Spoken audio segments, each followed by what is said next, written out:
evening, everyone, and welcome to a special edition of This Week in Interview with your host, Anthony Drago. This week, we are doing a panel discussion as part of the Just Being It campaign. I brought Ms. Binta on last week, and she spoke about the Just Being It campaign that was going to take place in Dominica, and they asked TDN to host a panel discussion that is planned as part of that activity. And that panel discussion is going to take place tonight. So tonight is a special edition of This Week in Interview, and it is scheduled to go on for 90 minutes because we have three guests, three panelists who will be discussing. The topic for tonight is the effect of littering on climate change, and what can you do about it, or what can we collectively do about it. So let me say a very warm welcome to all of you, my regular listeners to This Week in Interview. It was great being with you last week. I hope you had a great week, and I'm excited about tonight. Those of you who are joining us for the first time, because I'm expecting that there will be quite a few people who are joining us because of the promotion of the Being It campaign. Welcome. We do This Week in Interview every Wednesday night on TDN Radio, at TDN TV, and we live stream on RVR Jams on DigiPlay channel 59. So good night to listeners who are listening to us on the Nature Isle through RVR Jams, DigiPlay channel 59. You can also catch us on Facebook, on TDN Radio Caribbean Facebook, tdnradio.net. For those of you who don't do Facebook, you can see us on tdntv.net or tdnradio.net. We are on YouTube, TDN Network 1, and Twitter as well. So you can find us on all the various media platforms. I am going to invite you now to send a text to let your friends know that This Week in Interview is live with a panel discussion as part of the Being It program. So I'm not going to take up a whole lot more of our time. Let us watch a little video that sets the stage for the campaign, the necessity for the campaign, the impact that the campaign can have on Dominica and the environment at large. So let's watch a quick video. I'm not going to do the CARICOM anthem tonight as I normally do, but we will watch a video that is part of the Being It campaign.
Yeah, welcome back.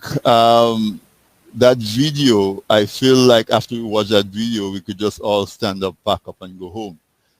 Because for one, after you see that video, if you're not convinced that some kind of intervention, some kind of program is needed to address the problem of littering, nothing else will convince you. And then the other part of it about what we can do, we see the young people with their posters taking the lead and saying, let us protect the environment and keep Dominica clean. But we wouldn't do that because I have three esteemed panelists with me tonight in the person of Miss Finella Wenham, Mr. Adenor Douglas, and Mr. Afi Martin. Those are my three panelists tonight. And listeners, I want to encourage you to share the live and share the link because we're going to share a lot of good information tonight. You want as many people as possible to benefit. So invite them. Remind them that this weekend interview is on. We have a special edition tonight. Tonight we're going to go for 90 minutes. And let me just give you a little background on what this panel discussion is supposed to be about.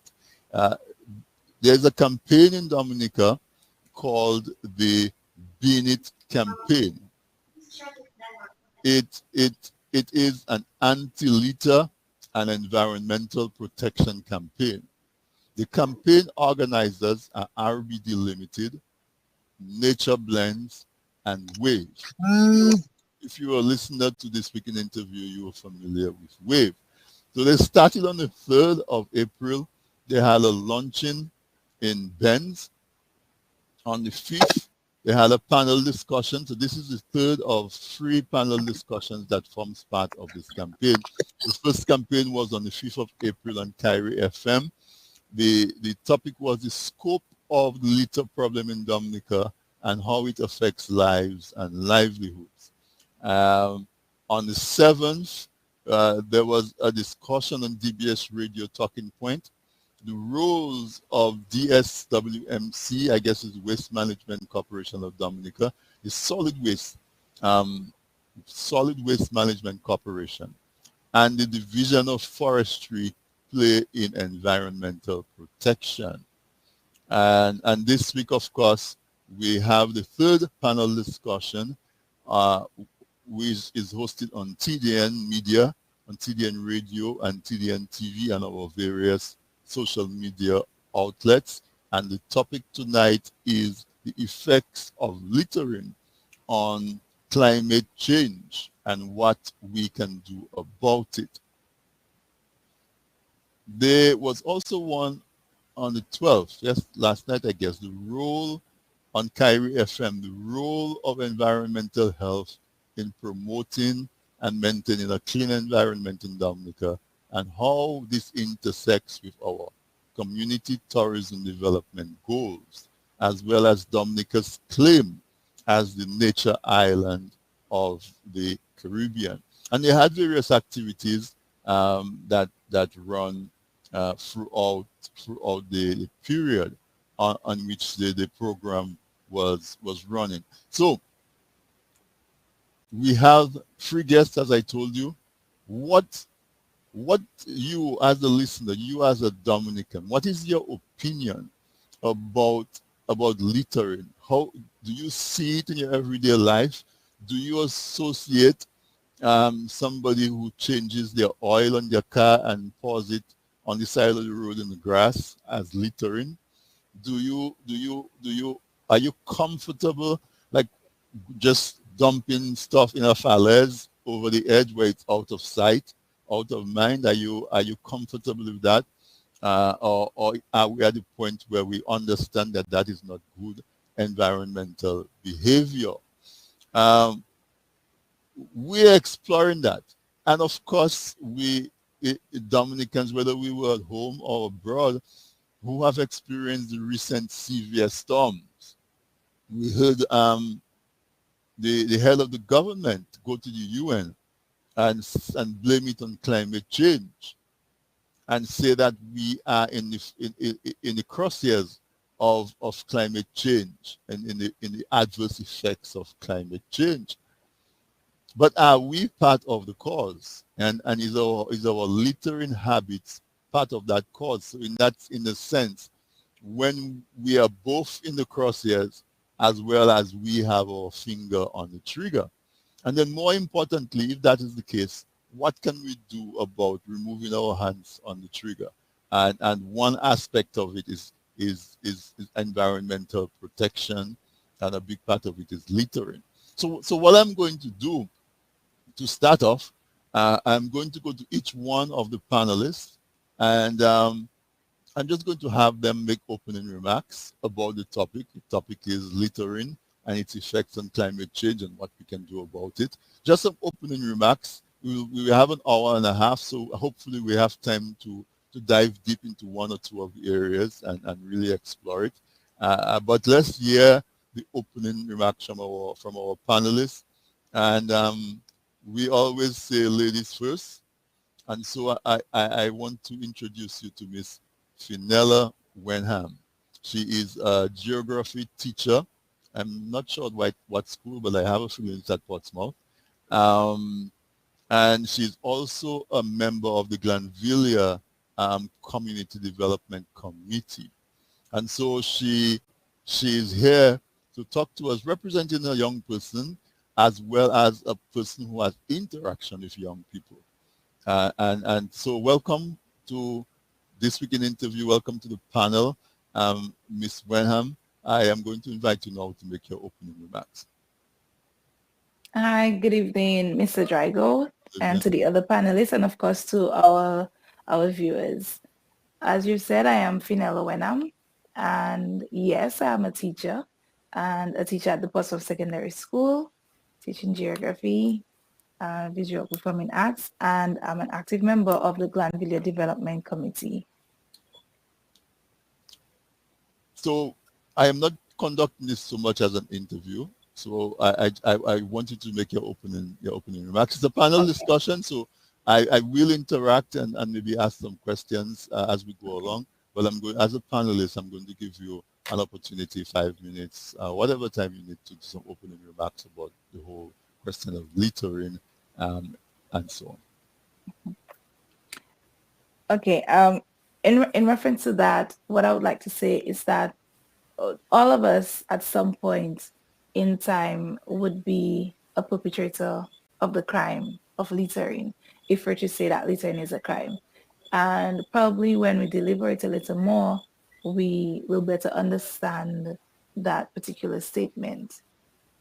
Because some people might say, oh, I don't litter and I probably don't contribute to the problem of litter or pollution in Dominica. But really and truly, is that so?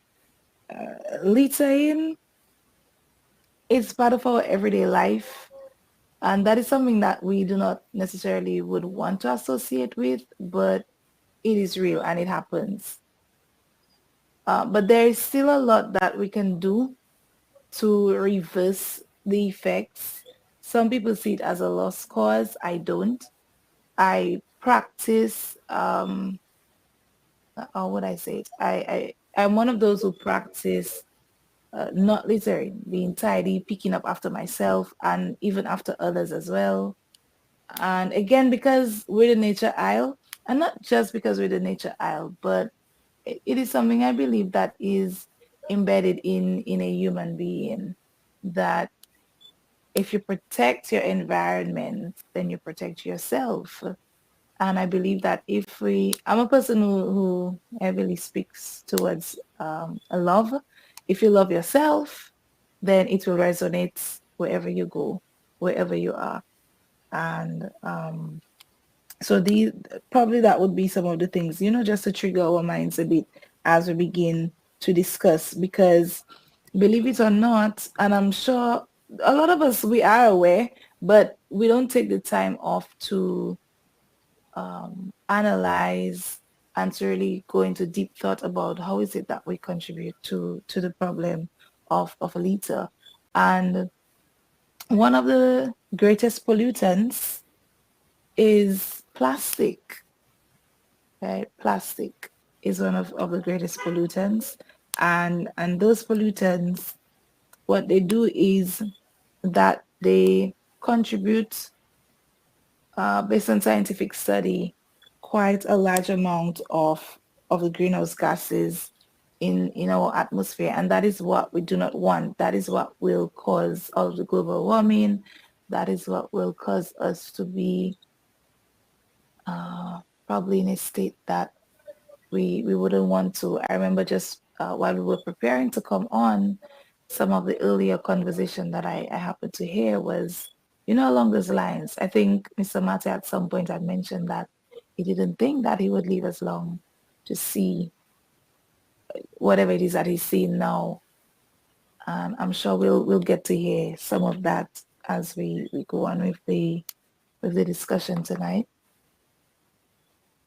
And probably that is where I'll give the opportunity to another panelist. All right. Thank you so much for those opening remarks. You did touch on a few things. You spoke about plastic packaging. You spoke about littering being a crime, and littering being a crime against yourself. You made that association that if you harm the environment, you're essentially harming yourself. So it's a sort of a crime against yourself. So we have some areas there that we'll explore. You also interestingly said that littering is something that all of us are guilty of at one point or another, and so we look forward to going down, following some of those trails that you set down.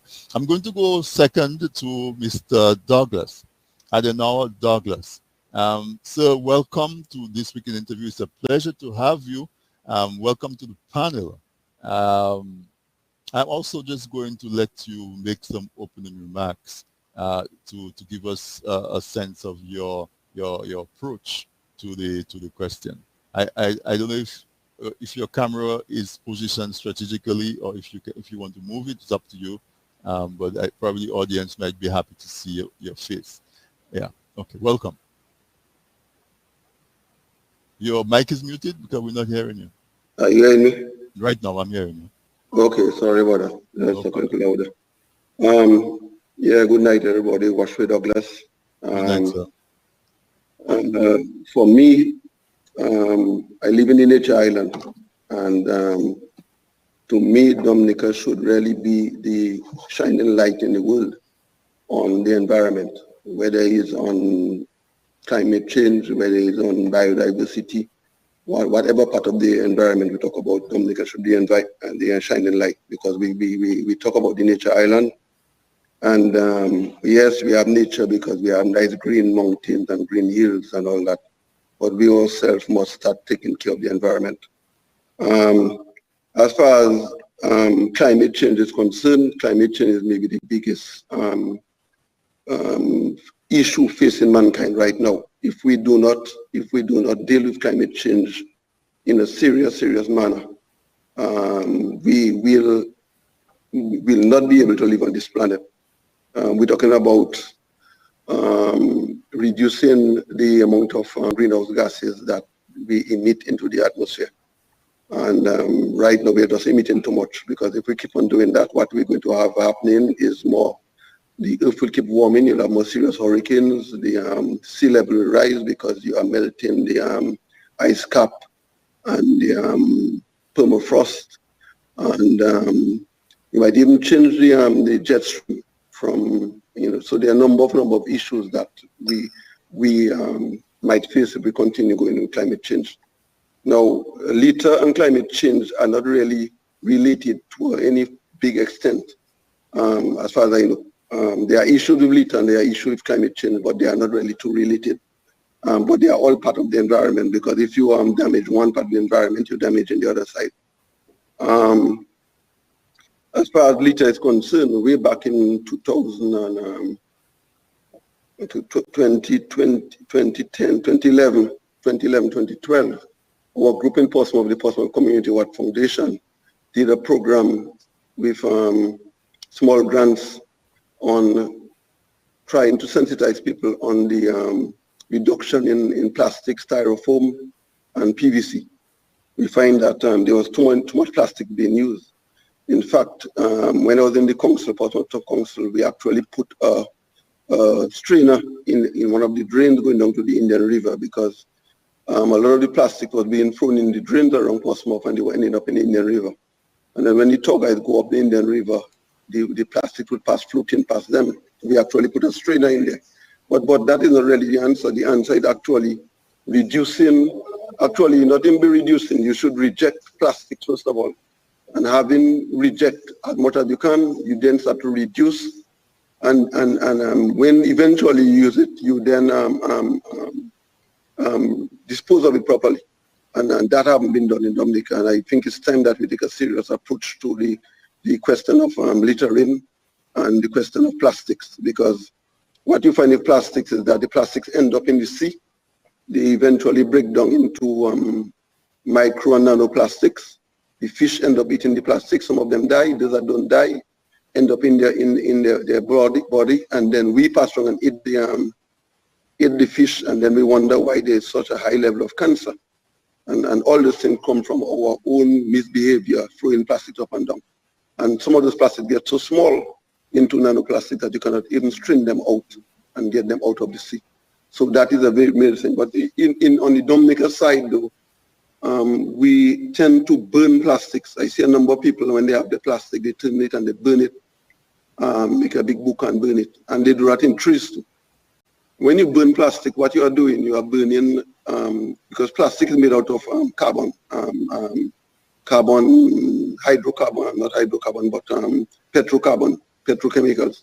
So when you burn it, what you're doing is releasing a lot of that into the atmosphere. You release it into, whether it's as carbon dioxide, and even worse as methane and black carbon. Okay. Now the black carbon is not as long lasting as, let's say, carbon dioxide or methane, but is much more potent. It may be 1,000 times more potent. So if you burn plastics and that goes up in the atmosphere, for a short period, maybe 6 months or a year, it will be very, very potent. So really, when you use your plastics, bring it back and dispose of it properly. Don't dispose of it and burn it, because that is a major problem. Also, while on that, I would say burning trees too is another problem too. When we make this buka again, we let all that black carbon into the atmosphere. That is a very potent greenhouse gas. So we must stop doing that.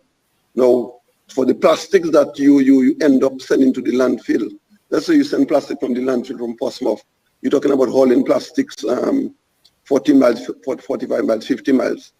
You know, that plastic again have to be hauled by diesel or gasoline. Is more carbon you put in the atmosphere. So what we have to do, first of all, is reject the amount of carbon and plastic we use, and think there's no reason why we still go into to shop with and get plastic bags. Why we cannot use reusable bags? And these are some of the issues that we need to talk about in going forward on the declining in the use of plastics, and as far as the environment is concerned, and also the question of on the climate change part of it, how do we move from the present system we have to another system? For instance, I would strongly campaign for plans going to the to planning for approval should have an element of it where you talk about energy efficiency and renewable energy. There's no reason a house in Dominica should be built right now that is not energy efficient. I mean, that's just ridiculous. And all houses built in Dominica now should use some kind of renewable energy. There's no reason for that. For instance, look at our windows. We have windows, half of the windows is closed. No air passing through because we have windows that are sliding windows. When you slide it, you can fix. When I was born, I made this kind of window that was opening 100%. In fact, more than 100%, because the wind could bang on the windows and come inside. Right now, half of the windows is closed because you slide half and the half stays closed. I mean, and then you're talking about it's hot, so you close it back and you put the aircon on. What you running the aircon on diesel by Domlec, and then it's greenhouse gas that you put in the atmosphere. So we have to move away from that. We have to get energy efficient buildings, and then there's no reason why the new building should not have solar panels and or even a wind turbine on it. So these are some of the things that we have to start transforming very quickly. And if we can do that, Dominic, will be a very good model for the world to follow. Thank you. Thank you for that. You touched on quite a few areas that that we need to focus on. Interestingly, you talk about the experience of plastics being disposed of, and they're going down the Indian River and floating past people who are trying to enjoy that experience. You spoke about this climate change, and you spoke about some solutions, maybe some energy solutions. So I think we're in for a pretty interesting discussion. Listeners, in case you joined us a little late, tonight is a special This Week in Interview episode. We are carrying live a panel discussion that is part of the Just Being It campaign. It is a campaign that is organized by RBD Limited, Nature Blends, and Wave. The third panelist that I'm going to go to tonight is Mr. Afi Martin. Afi Martin should need no introduction, but he is a renowned environmentalist, conservationist, and activist who has advocated for the environment for years. Never mind which political party was running the country at the time. I've seen him stand up to the Freedom Party under Miss Charles, stand up to the United Workers Party under Ellison James, and he stood up to the Labour Party government under Roosevelt Skerrit on numerous occasions. So he is one of those folks that we can take anchor to as a beacon in terms of environmental protection, environmental conservation.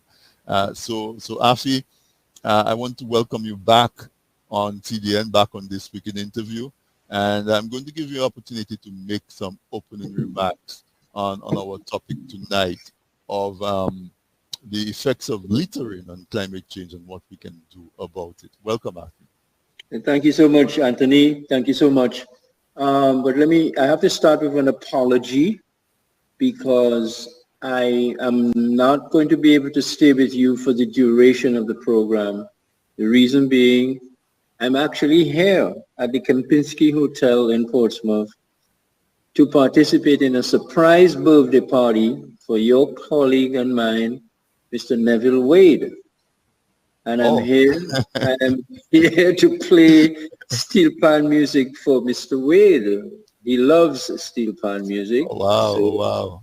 So, and it's already well past the time that I was supposed to have joined the party, but there you go. But it's interesting. So before you go, let me ask you, Afi. So you basically, after you make these points, you have to leave after you open the remarks? No, I'm going to make a few points. Okay, all right. So go ahead. Go ahead. And the first one is one of the best examples, practical examples of reduction of litter and waste in the Caribbean is the steel pan movement.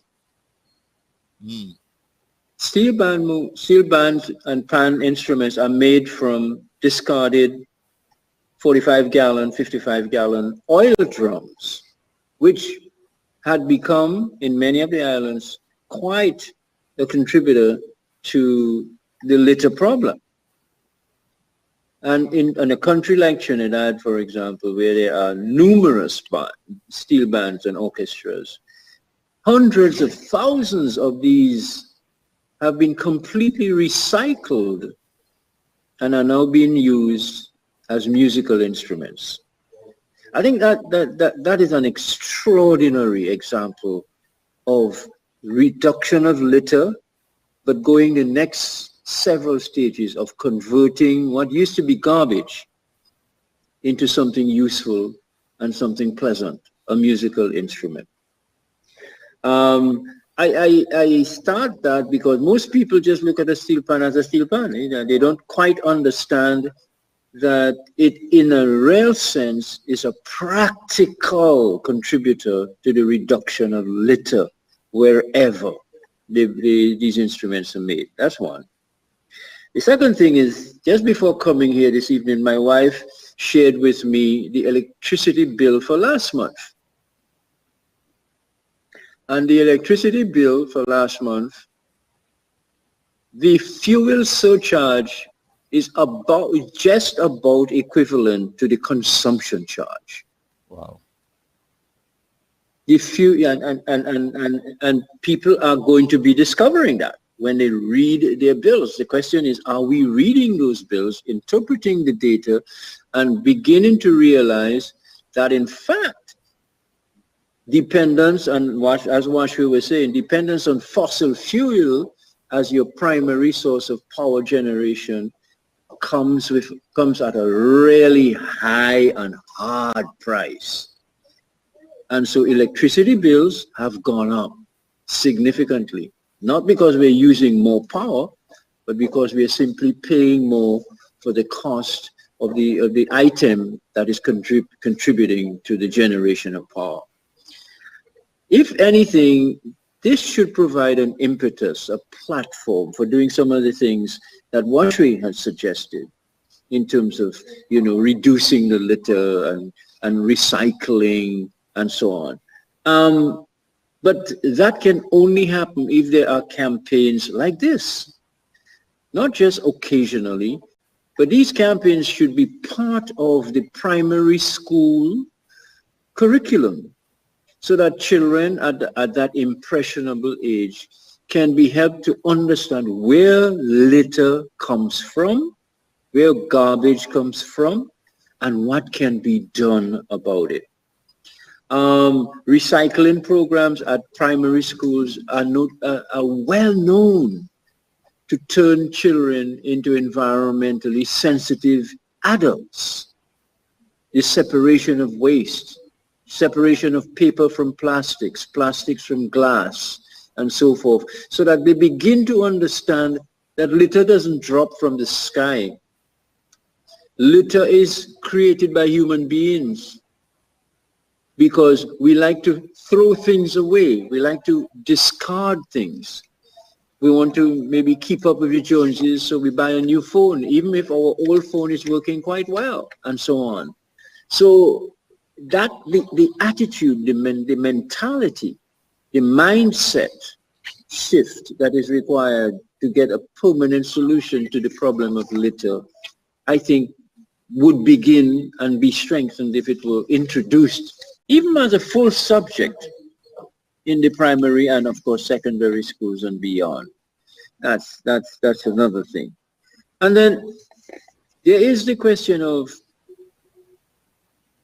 can we go back 2 steps in the value chain and see if we could do something to prevent material that becomes garbage from coming into the country? For example, could there be a campaign that targets our importers, our wholesalers and importers, to find materials in which the goods that they order are packaged, which are biodegradable, for example?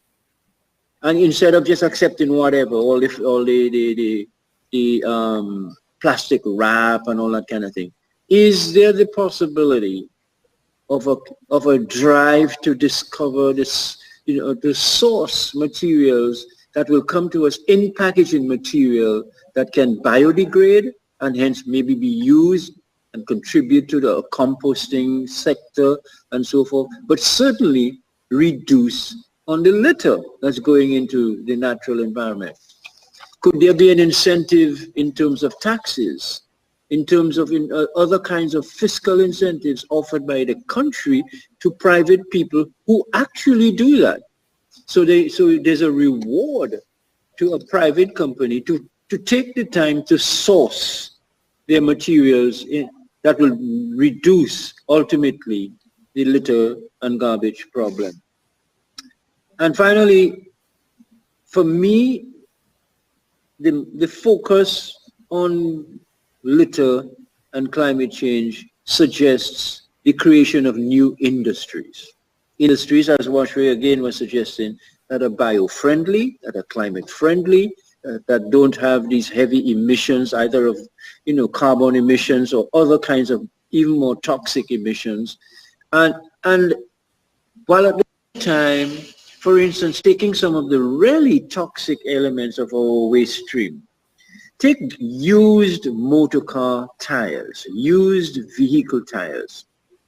There was a time, and I remember doing that study early, about 2000, 2001. There were 20,000 vehicles changing their tires once a year. 20,000 times 4 is 80,000 used tires that were generated. Where did they go? And that's every year. And some vehicles change their tires. The buses change their tires twice a year. So we are looking at a source of garbage and waste that is not just garbage, it's very dangerous garbage. It clogs streams, it clogs the rivers, it actually also causes landslides. Because if you just dump tires over the edge and into a ravine and those tires build up and soil begins to build up behind those tires, which it will, but eventually because of heavy rainfall or soil movement and so on, you have a sudden drop of that hillside because the tires have accumulated. The weight of the soil on the tires is too much, so that it has to drop.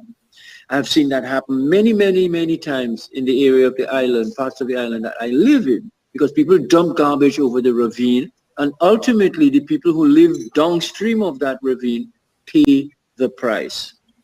But we can recycle tires. For $1.4 million US, you can get a recycling plant that can recycle all your tires and turn the rubber into a crumb size product, 3/8 of an inch, that can be used in the mix of cement, can be used in the mixes for asphalt, can be used in road paving, can be used in construction of in retaining walls and so forth. In other words, that is off-the-shelf technology that exists today, which can not only reduce the toxic effect, the harmful effect of these tires on the natural environment, reduce the incidence of rats and roaches and other disease-bearing kind of insects that love to live in old tires. And at the same time, avoid getting down onto the reefs around the island and causing an aggravating climate change, the impact of climate change on reefs. And so I really feel that the future is not so much campaigns to stop the littering by picking it up, but going back down the value chain, reducing the amount of garbage coming in, and finding ways to invest in activities that will create value, like the steel pan, create product like rubberized crumb, create jobs, clean up the environment. And it seems to me all that the other points that Washway had raised and the young lady had raised, Ms. Wenham, I really believe it requires a mind shift. That when we say garbage, let's stop thinking of picking it up. Let's think of converting it into something useful. Nowadays, there are companies that make biodegradable bottles that replace the plastic bottles made from petrochemicals. Biodegradable bottles become compost, which can be recycled onto the agricultural sector in terms of, compost for lands and so forth. So, I mean, it is really a question of trying to figure out a more lasting solution than trying to do things that are just, pasting over the problem and are just artificial and temporary solutions. Because the next couple generations of Dominicans will not have a nature island to live on and live in. unless we do some of these more permanent, deeper focused kind of activities and convert waste into wealth. That's what I wanted to share, Tony, and I'm afraid I'm going to have to leave shortly. No, it's very, very valuable. I was going to jump back to Miss Wenham, but if you have to leave soon, let's talk. I know you proposed a couple solutions, but there's a question I wanted to go through to was the youth, the idea of including our young people in the solution. After you've been working in environmental work in Dominica for a very long time and in the region, a very, very long time. Before you leave, and I will continue the conversation after, especially with Ms. Wenham, who interacts with young people. How can we approach the idea of bringing that into the curriculum so that we raise a new generation of more conscious young people? Well, I'll just tell you about two initiatives in that direction that were made by the Dominica Conservation Association, a decade or so or more ago. One of them was we did summer camps, and the other one we started something called a floating classroom. And it involved and it targeted children from the primary school age to the secondary school age. The summer camps, they were day camps and they were sleepover camps. And we used places like the Rosalie Center, the Resource Center, Girodale, etc., etc. And the level of participation got to the point where the parents of the children were begging us to allow them to come to summer camps. Because the children, when after they did the summer camp and they went home, their parent could not throw plastic.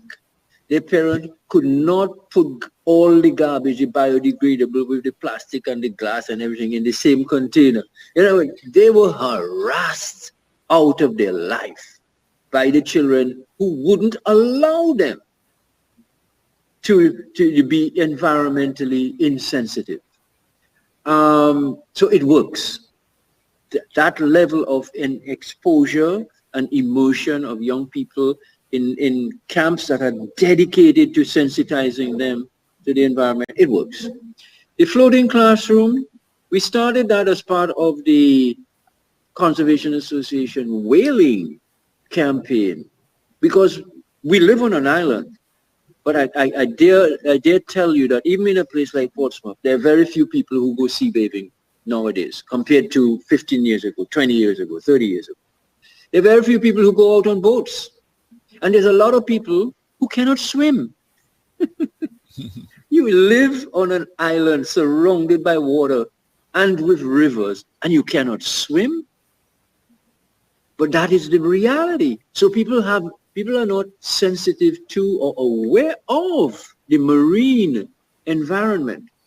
And the marine environment is a source of income and business and jobs for many Dominicans. Scuba diving, snorkeling, reef fishing, etc., etc. So there are huge opportunities that we saw and huge benefits that we see by introducing these to school-age children. There were a few schools, I remember most notably schools like Montjean and Rivière Syrique, where you found a teacher that herself was sensitive to the environment. She found ways to introduce environmental issues into the classroom. She had people write little stories about the environment. So it wasn't just to do an essay. Write a little story about the environment. What did you do with your vacation that brought you out into the open? And so on and so on and so on. And so that leads to the full immersion of the topic in the curriculum. And it should be, and I can't understand why in the Caribbean we have something called CXC, which is supposed to have Caribbeanized our school curriculum, and why that has not yet been done. So I'm saying that NGOs can help, the school teachers in their private capacity can help, but the school as an institution, the ministries of education, and the regulatory and examination agencies like CXC can help. The media can help by encouraging radio programs that actually target children, on matters of the environment. So I know it can be done because it has been done. And I would really like to suggest that Miss Wenham and others, you teach geography. That was my favorite subject in high school, geography. Right? Yes. And so it's an opportunity to bring it. And guess what? It creates a job for you after you retire from your teaching stint. You can now become an educator in the broader sense on matters dealing with the environment. So there's a lot of possibilities, Okay. That's very enlightening, Afi. I know you said you have to go, so I do have to leave. I appreciate you taking the time to share with us. And wish Mr. Wade a happy birthday on our behalf. I will, and that is here as well. Oh, that is okay. All right, then, Afi. Thank you so much. Okay. Right. But certainly, Afi's contribution was tremendous. I'm going to go till 9 o'clock before I take a break. But Miss Wenham, I think Afi passed the ball to you. I've used that full still. When you're done, you bring the phone in. Yeah, okay. Sure we can hear you. Okay. I think Afi passed the baton to you. Yeah, Bo was at the same function, so that's why. You have to go as well? Well, I'll stay longer because I'll try to stay. Okay, all right. As a geography teacher, and I remember when I did geography in high school, we dealt with people where they live and the issues that they deal with, economics and so on. But talk to us about how much leeway do you have as a geography teacher to incorporate this type of environmental solutions in how you interact with your students? The answer to that is pretty simple. You cannot, you have enough leeway. The teacher can design his or her lesson to promote that particular issue. And as a matter of fact, can you really remove the environment from geography? Very integral. And the human factor is a constant as well. So we have the physical geography, and then we have where we speak to the environment. So we have human and environmental systems.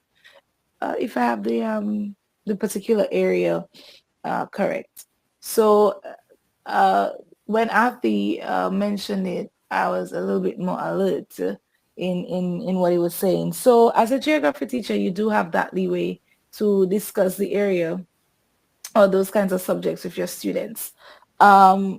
Just recently, we completed the whole pollution discussion with my class, and there they have the opportunity to do a number of things, from visiting, so we could do field studies where we visit particular areas in the community or in Dominica where we think that there's a challenge and we can speak to that. We have the school-based assessment where the students can actually do a research on that particular topic, look at pollution, look at how litter affects climate change, and if they're related. And they are related because fossil fuel is what will definitely contribute to greenhouse gases, and that global warming and greenhouse gases, that too is a component in our studies.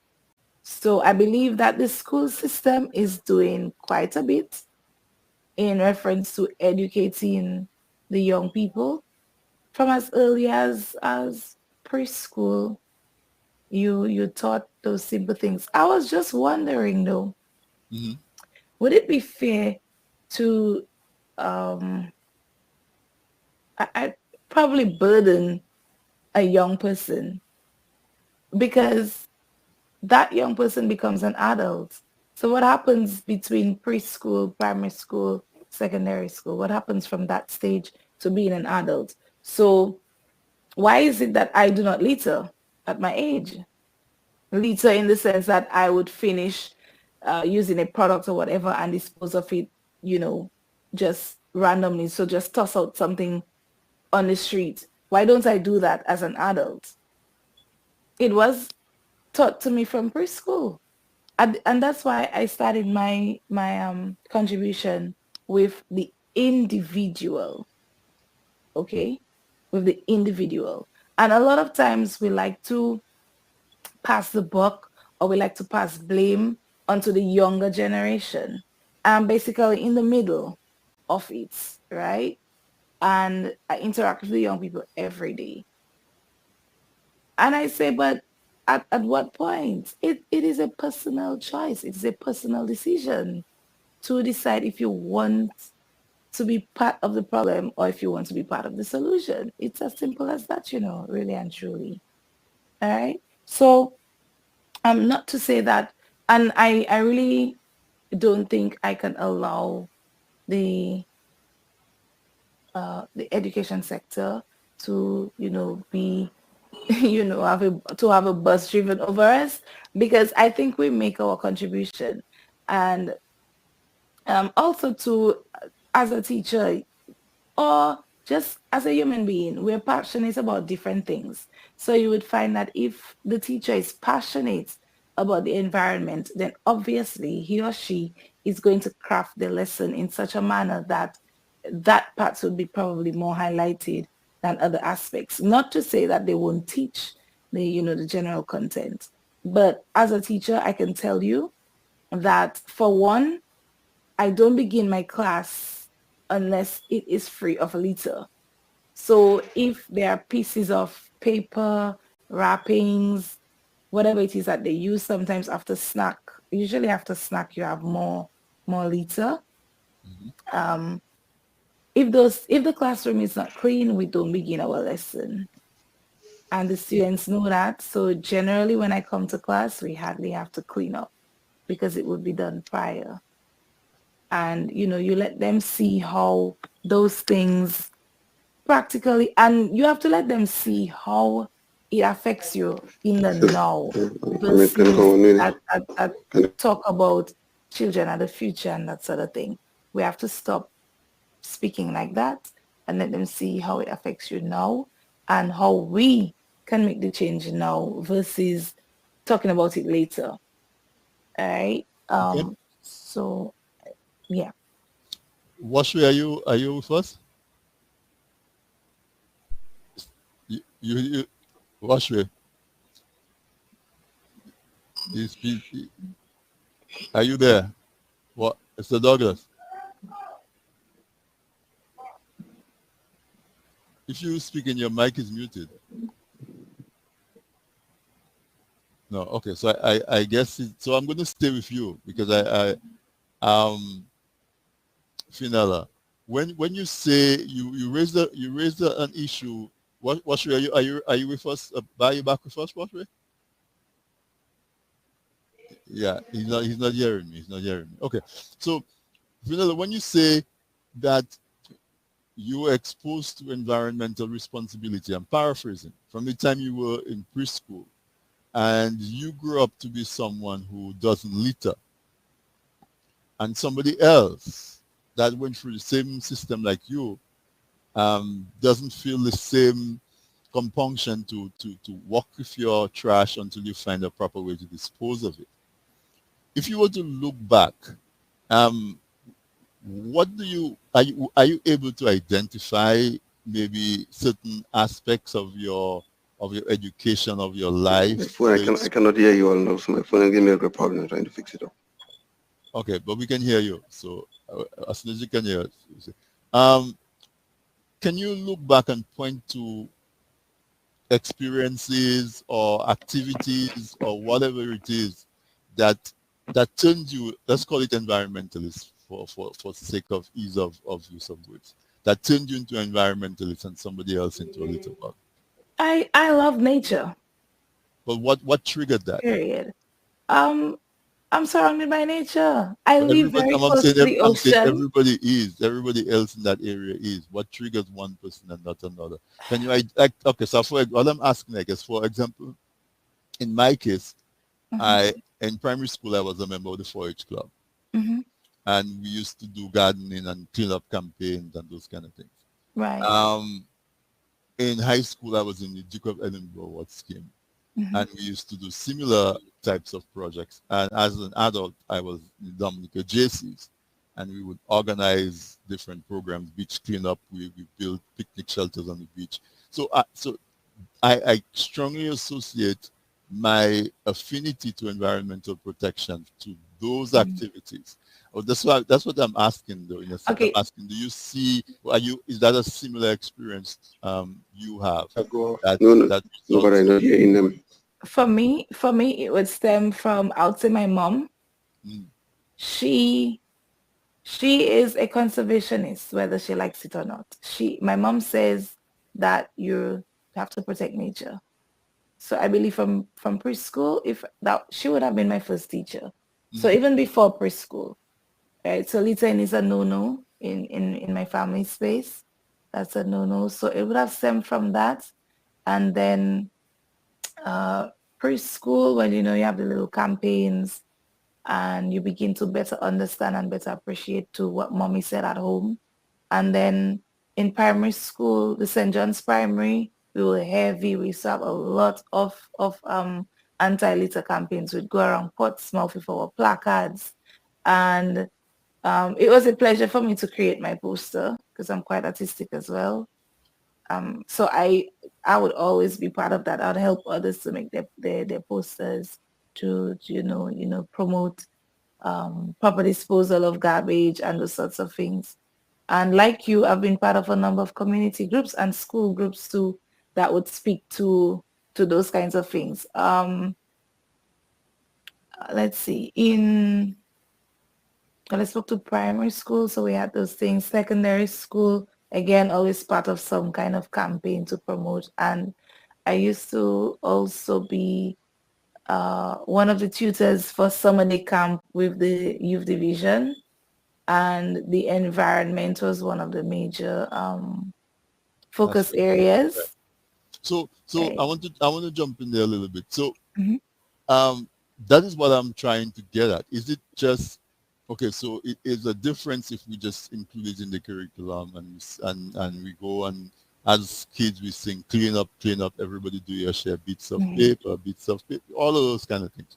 Mhm. Everybody goes through that, but Mhm. some of us become environmentally responsible, and so is it involvement in some of those additional activities that really allows us to click what we learn in the classroom with the connection to our For everyday living?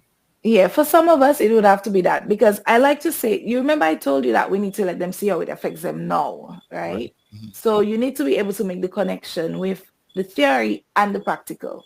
And for some people like us, we would have been constantly involved in those kinds of things. So it basically reinforces what you would have been taught, and you would better appreciate those things. Um, So but so even there are people who would have been involved in those things and they litter themselves. I don't get it. so Why so would you be so part of a campaign and go against it? are those organizations, those groups still or similar Mhm. groups still available for young people to participate in? Well, I can definitely boast of the Portsmouth Secondary School's environmental club. Or you have an environmental Yeah, club? a Okay. very active club. Um, the beautification projects, they have those things going Yeah. on. I believe, Definitely. if not Wave, the group that Washwa is part of, Adinawa is part of, would have interacted with the Portsmouth Secondary School in reference to those things. If you go to this school, I think Maria stole one of our beans, but we have a set of beans where we want to practice the separation of the garbage. So your plastic, your paper, that sort of thing. We have some beans specific to that. So at my school, I know we focus on keeping the environment clean. What we do too is sometimes we're not able to have proper garbage bins in the classroom for various reasons. Some of them because of the material. They um, they're very flimsy, so our garbage bins don't necessarily last very long. But what we do is we we get paper and other things or cardboard boxes, and then we use our garbage bags and we put those in there, and those last for quite a long time, and the students partake in that. I share my story with the students. When I was at high school, not even my pencil shaving would be on the floor.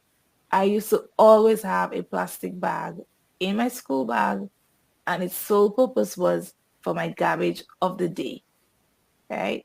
If we start practicing those things, and I tell my students that, I tell them that, and that is some of the ways that I can make my contribution. That these are some of the ways that I can help Certainly, them to certainly. understand it. We'll be able to that. Let Right? me let me see if Washington can hear us. Mr. Yeah. Alenauer, can you hear me? I'm hearing you.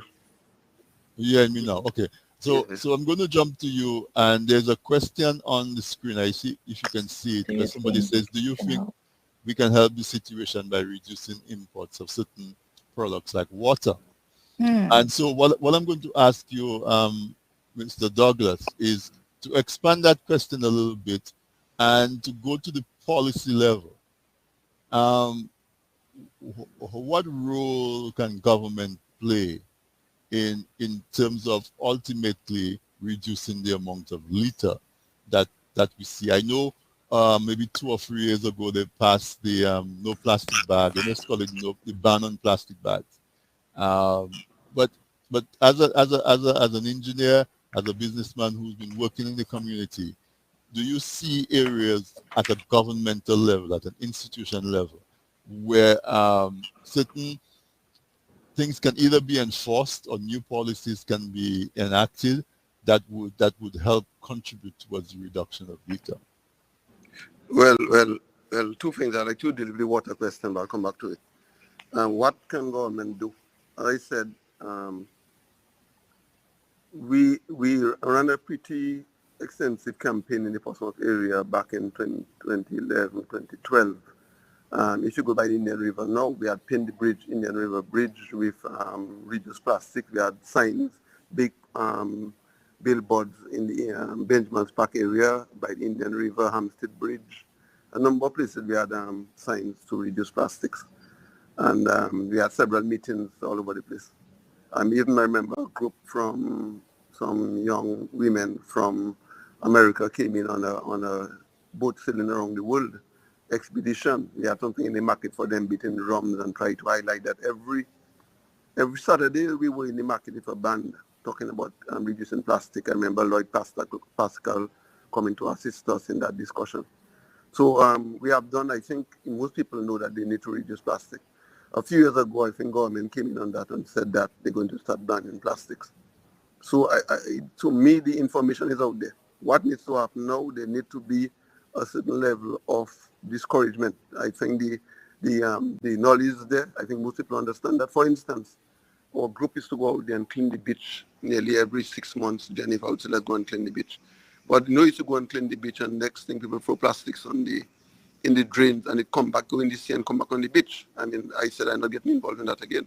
We need to stop the plastic period so that we don't have to go out there and clean beach every so often. Now, what I believe is that, first of all, there need to be a fine. The laws need to be enforced, and if there's a fine, and I don't believe in that $500 fine and all that. I believe a simple fine like $5. You catch somebody throwing a plastic, you have a $5 fine. You have a camera, you pick them up. If they go to court, then it comes to 50 or 100, whatever it is. So that is a very thing. And then on the third violation, you give them a bright yellow suit to go and help pick it up. Every big day, everybody see them picking up garbage. Big day, they're bright yellow, okay, who it is. You will find very quickly that thing going to stop. Because, and we have examples of that, if you go to Singapore with Lee Kuan Yew, put a very steep fine on littering when he became Prime Minister of Singapore. In London, when there was bombing by the IRA in the subways, when you went to the subway, when you ride the train, and you had a garbage, you had to bring it up to the sidewalk where you could dispose of it. You couldn't dispose of it because there were no garbage bins in the subway because people were putting bombs in there. So there are several ways of doing that, and if we kind of start putting a certain level of discouragement, you will find that, because it's time now that we get onto that. We cannot keep saying, so, and I don't believe in that $500 fine. Do the fine just enough for people to understand you are serious, and does that keep on violating, give them a bright yellow or bright orange suit to go and help pick it up. And in the big day, you'll find that stopping. So that is to me the thing. I'd like to talk about the water situation now. Dominica have, I don't know, 365 rivers, how many rivers? And Dominica water is pretty good water. What the companies have done over the years is to make you believe that your water in your pipe is not good and the one in the bottle is good. And that is total nonsense, because I mean, over maybe 30 years now, I start following the level, the science behind the water. And you find water in most water systems are better, or at least equal to the water in the bottle. But they make us believe that the water in the bottle water in the pipe is not good and the water in the bottle is good, better. No, what they do, a lot of the people that are selling water in bottle, they take it from the pipe. They take it from the pipe and they put it in a bottle and they make you buy it for $5. It's more expensive than gasoline. So somewhere along the line, we have to start exposing that fraud and make people understand that the water in the pipe is just as good. Don't get me wrong. Sometimes when you have heavy rain, you have that brown water coming down. Okay, you let that get back to normal. But once it gets back to normal, the water is just as good. And there are several books I can quote to you that have done the test and have shown that. So what we are doing right now, we are basically out there putting all these plastic bottles out there, and that's just helping in the pollution fight. Also, the question of deposits. Long ago, when you buy soft drinks, you had a deposit on soft drinks. For some reason or other, the deposit is no longer there. You need to put back that deposit on plastic bottles and on soft drinks. So when somebody buys a soft drink, they pay a deposit and something that they would want to bring it back so that they can get their deposit back. Because otherwise, they finish, just throw it away. And if they want to throw it away, at least somebody will pass and pick it up. And if they pick up enough of them, they'll make a decent income. So these are some of the things that we can do to bring the littering part of it down. Now, on the question of water, on the question of well, I spoke a little bit of the water situation. Mm-hmm. And Dominica have 365 rivers, and we have to find ways of maximizing that to our advantage. Now, when you litter, when you go up there in your garden and there's not littering, but you use Grammar Zone, that Grammar Zone seeps into the water system. You know, maybe not where the intake is, but lower down, because a lot of people, they'll be in the river and they don't drink the river water. But if there's Grammar Zone upstream, that is very dangerous. That we have seen that happen in terms of Claude Decon and Grammar Zone, and there's a high incidence of cancer in these areas that use these things. Similarly, in fertilizers, when you put too much fertilizers in the soil, a lot of that end up seeping away into the rivers as nitrates, and that is not good neither. So we have to start paying a bigger attention to that. Me personally, I believe that one of the things we should do in this whole garbage thing is to at least separate our organic garbage and use our organic garbage and make backyard composting or communal composting, so that all the garbage, let's say organic waste, can either be processed in your backyard, or it can go into a communal lot where you do organic manure, compost, and that you can sell. And that is a much better manure than the one that we are importing. So I think gradually we should start thinking of how do we use all the waste that we use. And in fact, I know for talking to Solid Waste years ago, they said that 40% of the waste that's coming from households in Dominica is organic waste, and that should not be going to Roseau, because eventually it withdraws, and then we have all kind of methane being released and all that. So we should make a bigger effort to do organic composting right there in our backyard. Or we cannot do it in our backyard. We can do it in a community setting. So thank you, Washwe. I'm going to take a quick break. We have a couple sponsors. Get a quick word from our sponsor, and when we come back, it's almost 9:30. If you can believe it or not, we will take closing statements from Washwe and from Ms. Wenham. So let's get a quick word from the sponsors.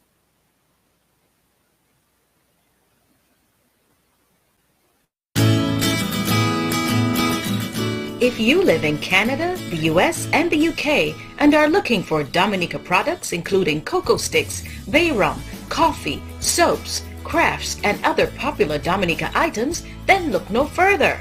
You can now shop on BuyDominicaOnline.com, a secure, easy-to-navigate website selling a wide variety of Dominica-made and Dominica-inspired products. When you shop on BuyDominicaOnline.com, you are helping to grow Dominica's economy. Go to BuyDominicaOnline.com and enjoy home away from home. People say I've got a great smile. Well, I have to say, this is all thanks to the professional team at Beacon Dental Group right here in Dorchester, Massachusetts. I've got world-class dental care. Beacon Dental Group has expert and caring staff dedicated to providing the most advanced and satisfactory treatment in all aspects of oral health. Their services are designed to meet your needs and give you a perfect smile too. General checkups, cosmetic surgery, Gemini laser service, and advanced procedures, all in a state-of-the-art facility. Call or visit Beacon Dental Group today, 1026 Blue Hill Avenue, Dorchester, Massachusetts, or call 617-282-2146 for a smile that lights the world.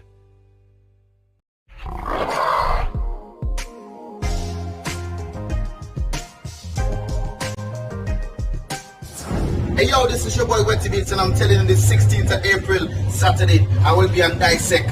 Tell all the what going on with Wetty Beats. I'm going to do the whole story and everything will turn up. You don't know. Boom.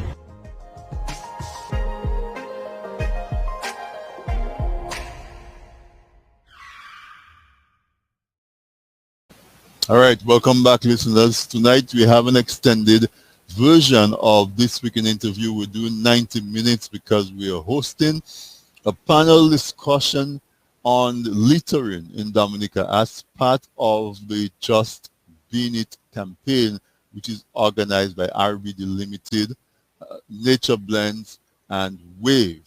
The campaign is intended to target the serious problem of widespread littering in Dominica. It is also intended to create a greater awareness for the need for environmental protection measures. And in Dominica, where we get so much rain, we have so many rivers and ravines, it is not very long before anything that is thrown out on the streets or by the street or somewhere ends up in a watercourse and eventually in the ocean, gets washed back onto the beach. And so this campaign is just a very good idea. It's a two-week campaign that started on the 3rd of April. I think it's running until the 17th. It's a little more than 2 weeks, and it's an idea that is well needed and that's very welcome. And tonight is one of many panel discussions that will be held as part of that campaign, Just Bean It. But actually what it is just as before the break, Miss Wenham was saying that even as a child, she would walk with her plastic bag and she would dispose of all her trash in that bag and take it home with her or take it wherever she could dispose of it properly. And Washway, Adenauer Douglas was saying that there are several instances around the world where folks know that they have to carry their trash with them so they can dispose of it properly. He made the example of the subway in London during the time when they had the issues with the Irish Republican Army. Folks could not, there were no rubbish bins in the subway, so you had to walk with it yourself. And so tonight's discussion is centered around the effects of littering on climate change and what can we do about it. We have a few minutes left. We have about 10 minutes left. So I'm going to go to my panelists who are left and to ask them to talk about what can we do about it. Ms. Wellen, I'm going to go to you first. This will essentially be your closing remarks. What can we do about the problem of littering that Dominic is currently experiencing?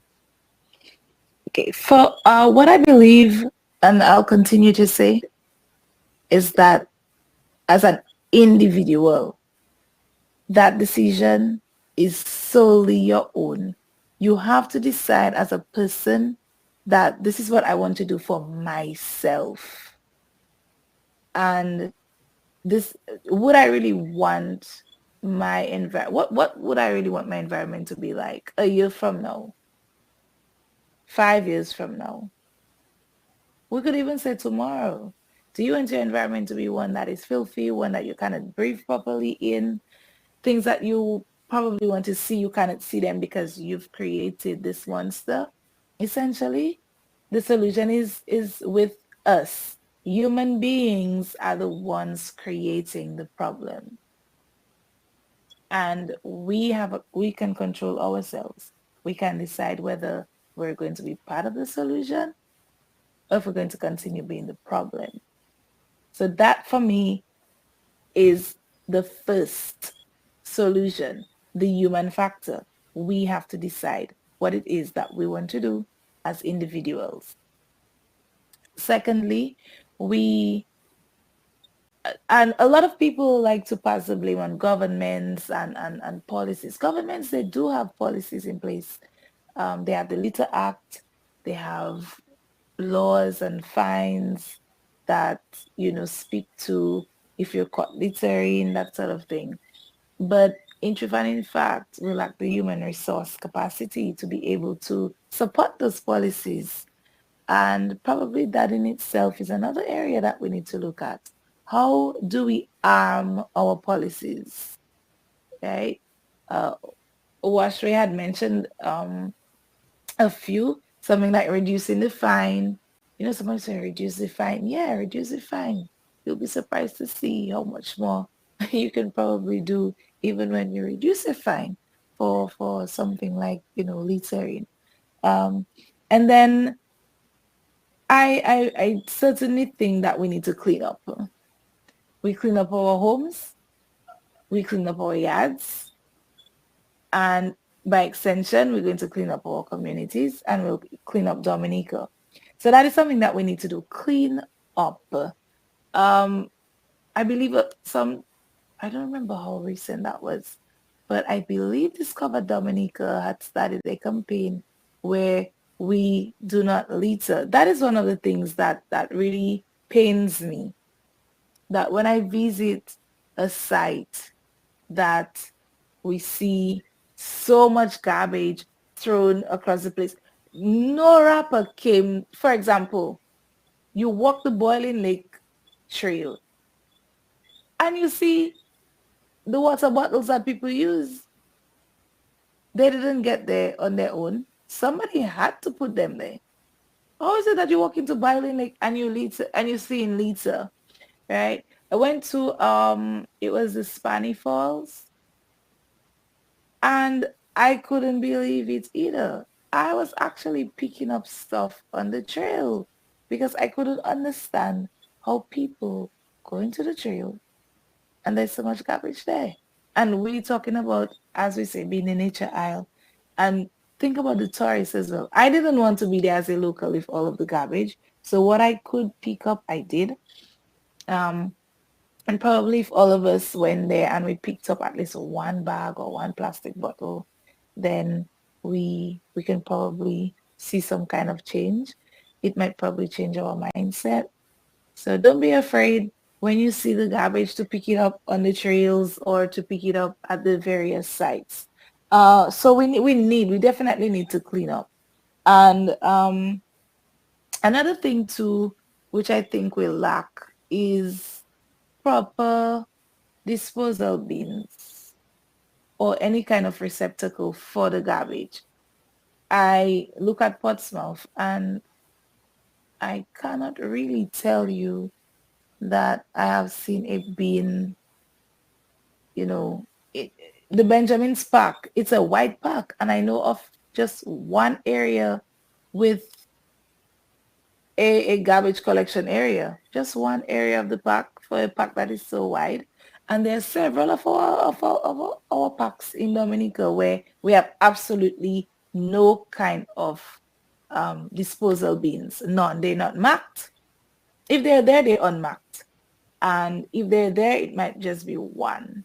So we need to also put some kind of bins. I don't know if it would be an issue for the Solid Waste Management Corporation, but when I was part of the Youth Council, when I led the Youth Council, we had started a project with them, and we had gotten rid of quite a bit of the garbage on the West Coast, the Salisbury area in particular. So they were helpful in creating those disposal areas. I'm not sure if probably a wave or just Being It campaign can partner with the Solid Waste Management Corporation in making more disposal bins available in our various communities. We can pilot it somewhere. I would love for it to be piloted in Portsmouth for the reasons that I mentioned before, that we have a lack of bins. So that in itself would be one.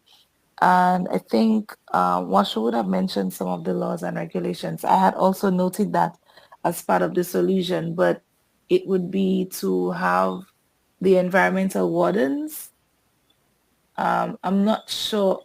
I really don't think we have the facility in place to have litter wardens be available and can give you a ticket or some kind of document to say that you're being fined. And just to wrap up, I want to reiterate that really and truly the major solution would be the individual. So I'm a solution. You, Mr. Drago, you're the solution. Washray is also the solution. And for those who have joined on, the adults who are on, it's not just for the little people, because they turn into us. So it is the individual that has to decide what he or she wants to do for himself and the environment, and of course the community and country by extension. I want to say kudos to the people, RBD Incorporated, Nature Blends, Wave, and any other partners that are involved. And if you're not a partner, probably should join the campaign and just bin it. Just been it. Thank you Just so bin much. it. Yeah, Roshe, You're welcome. let me jump to you. What can we do? What can be done about the littering problem? I know you mentioned some things before, but and make this your closing remarks because we're almost out of time. But what can we do? What are some of the solutions? The mic's muted. Yeah, I mean, let me give you an example. I'm on the basketball court nearly every day. After we practice, guys would eat the ice pop, get the ice pop. And when they finish, they'll just throw the thing on the ground, right in front of me. I said, no, you cannot do that. Right next to the basketball court, maybe about 20 yards away, there is a bin. The Swiss group and the Burkhardt, they did a bin that takes glass, plastics, and paper. And there are three different holes and three different bins at the bottom there, yet you would throw your plastics on the ground. You'd watch a game, you'd come there, the NEP people will clean under the whole area. There's a game, and then you come back next day, seeing all kind of plastic all over the place. I mean, one of the parents came there last week and he told me about what's going on here. I said, yes, last week. And NEP was there, they cleaned it out. And look at what's happening. So I think unless we have a certain level of enforcement, we're not going to succeed. Enforcement, and then maybe a certain level of shame that you give people bright yellow after a few violations and whatnot. And there's a lady in Portsmouth called Christabel. should be happy to go around with a book, giving people $5 ticket. Half is us, half is the council done. And you'll see how quickly people stop misbehaving. So I believe it's time for us to start getting very serious on the enforcement part of the program, because I think talking not working much more again. I think that a lot of people, even some of the people that later, I mean, Saturday mornings we ran a program with Andy Burkett and Mrs. J. Cynthia Joseph back in 2011, 2012. That at the beginning of a practice, the children will spread out in one single file, and they'll walk across the court or walk across the football field, and anything they meet in front of them, they'll pick it up and they'll go and dump it in a bin. So that before we start practicing, the whole field was clean. Okay, the football field and the netball court or basketball court, because they were playing netball there. And when they finish practice, a lot of the children will go buy ice pop and they'll put it right back where they just pick up a while ago. So it's going to take a lot of effort to change that around, but hopefully it will happen. And I think that's my closing remarks. Okay. Well, thank you so much. I really think that we handled the topic. We identified the issue, and I think we came up with quite a few solutions. The conclusion I'm getting is that there's not a need for additional laws. Ms. Wenham, who is part of the education system, seems to think that the current organization of the curriculum already provides what's needed in terms of education. Maybe it's just the teachers have to incorporate it based on their bent towards being environmentalist or not. But in Dominica, we definitely need an increase in awareness. And plastics were put on trial tonight and found guilty. It seems like if we could understand how we deal with plastics, it sounded to me like maybe 85% of our littering issues would go away. Plastics and probably styrofoams. And it's unfortunate that plastics, which is one of the greatest inventions that we've had, because it's one of those things that will last forever, we use it for the most temporary purpose. It should really be used for a more durable and long-term purpose than to simply just one use and throw away. So I want to thank the panelists. I want to thank especially the organizers of the Bean It campaign, RBD Limited, Nature Blends, and Wave. I want to thank you, the audience, for staying with us. I want to thank Afi Martin and Washway. Even if you had a function to attend, you made the time to be with us. Miss Wenham, thank you so much. I know you're back in school, so you have classes tomorrow, and you probably have all kinds of stuff that teachers do outside of the classroom. So I want to tell you, thank you so much. Maybe you need to come back and tell us about your visual arts. Oh, sure. You say you're in the visual arts, so I'd love to have you back to talk about that, because we like to talk about literary and culture and all of those things on this weekend interview as well. So, but I want to tell you, thank you so much for your time. You're welcome. It was a pleasure. And you shared very openly and candidly with us. I appreciate that very much. So, listeners, there you had it. A panel discussion on littering and the effects on climate change and what can we do about it. I want to say that it was enlightening. It was really enlightening, and it's a problem that we have to grapple with and wrap our hands around. I see in the audience we have Miss Mary Benjamin of Love Alone, and I know she is in the middle of organizing a similar campaign to organize around the island, pick up of trash. So look out for that. I will bring her on so she can talk about it a little bit more when she is closer to implementation. But the problem has been identified, and we're sizing it up, and hopefully we should be able to rid Dominica of the littering issue so that it can remain in the position as the nature isle of the Caribbean. So good night, everyone. Thank you to my producer and to everyone who made this program possible. Ms. Binta Lambert, who contacted me, and Eloise, I know she is not feeling well at the moment. I wish her a speedy recovery. And of course Margot, the graphics and video that we looked at and so on. Very, very creative and artistic. So thank you for that. And all of these people that play a part that I don't know about, on behalf of Dominica, I'm telling you thank you. And good night, folks. We'll see you next week, Wednesday at 8 p.m. for another episode of This Week in Interview. Good night.